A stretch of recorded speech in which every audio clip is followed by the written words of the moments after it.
மாற்றம் ஒன்றே மாறாதது. அனைவருக்கும் வணக்கம். உதாரணத்துக்கு 20-25 வருஷத்துக்கு முன்னாடி நம்ம வீடுகளில் பிளாக் அண்ட் ஒயிட் டிவி இருந்துச்சு. ஆனால் இப்போ பார்த்திங்கன்னா சில வீட்டில் எல்இடி டிவி, சில வீட்டில் எல்சிடி டிவி, சில வீடுகளில் ஸ்மார்ட் டிவி வந்திருக்கு. ஏன்? நம்ம மாற்றத்தை எதிர்பார்க்குறோம், அந்த மாற்றத்தை அனுபவிக்கணும்னு அனுபவிக்கிறோம். பிளாக் அண்ட் ஒயிட் டிவி இருந்தப்போ கலர் டிவி கிடைச்சா நல்லா இருக்குன்னு எதிர்பார்த்தோம். கலர் டிவி வந்த பிறகு அதுக்கு மாறணும். அப்புறம் பிக்சர் டியூப் பெருசாக இருக்குது, இடத்த அடைக்குது, கொஞ்சம் ஸ்லிம்மாக டிவி இருந்தால் நல்லாயிருக்கும் அப்படின்னு எதிர்பார்த்தோம். அதுவுமே கிடச்சிது.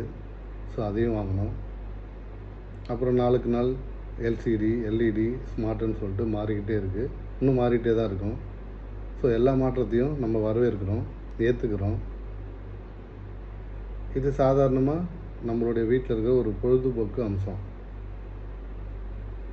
இந்த சாதாரண பொழுதுபோக்கு அம்சத்துக்கே இவ்வளோ மாற்றம் எதிர்பார்க்குறோம். நாம் கடந்த 40-50 வருஷமாக 2 பிரதான கட்சியை தேர்வு செய்து ஆட்சியாளராக நியமிக்கிறோம். நம்பியா மாற்றத்தை கொண்டு வரவே இல்லை.